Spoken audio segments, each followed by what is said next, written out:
Napakasimple.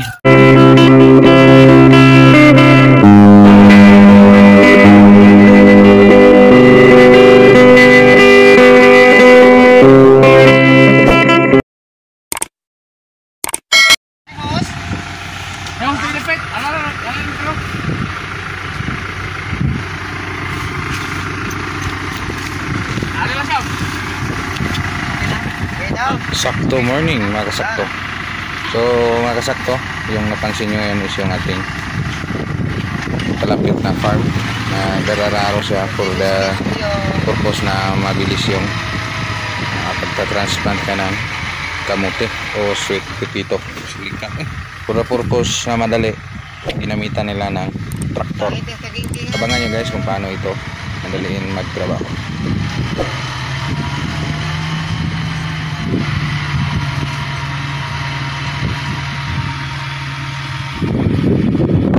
Tulis bos, tuloy ka na kolektar bos. Oh, tulis.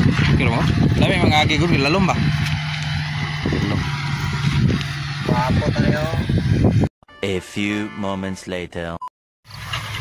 Sakto morning mga kasakto.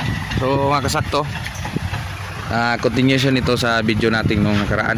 So dito makikita natin yung pag pulverize o tawag namin sa lugar namin dito is rostillo.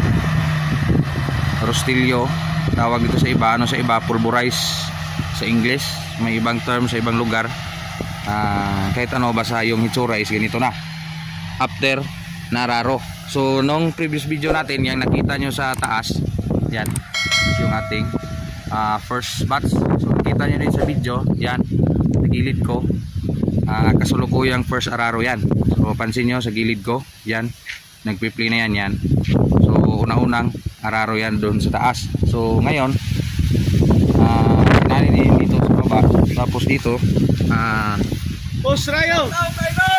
na ano na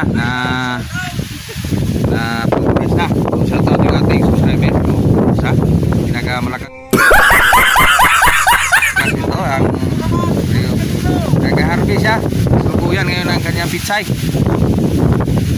So dito guys ating area, ating kaibigan, kaya madali yung trabaho. Almost 1 hektar to boss. Half. So 1/2 hektar. Magkano bayad daw? Wala.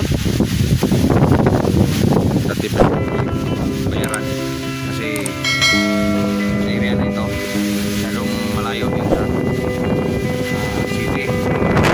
Mga 700 to 800 above sea level yung area namin. So nasa high elevation. Hindi nyo napagkalakas. So sa hindi pa nakapansin ito, ito yung pinaka-best paraan na price ng lupa. Bilis no?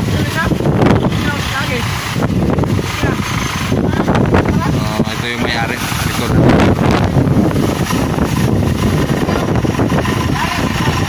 So tingnan natin guys kung pwede na ba taniman.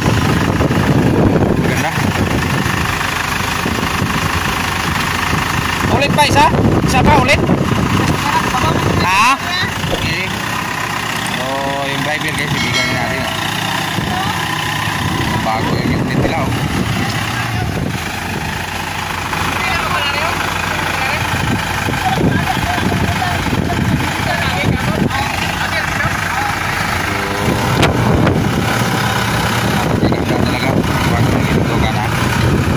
Makinarias. Napakadali. So tingnan nyo nung nakarang araw, so malaki pa yung mga damo yan. So tataas ang mga damo. So ngayon, so mababa na. Pulverize na at napaka ganda. Pwede na taniman to boss? Pwede na taniman? Oh, pwede na yan. Hindi na, mga ilang araw na to may tanim na ito na kamote.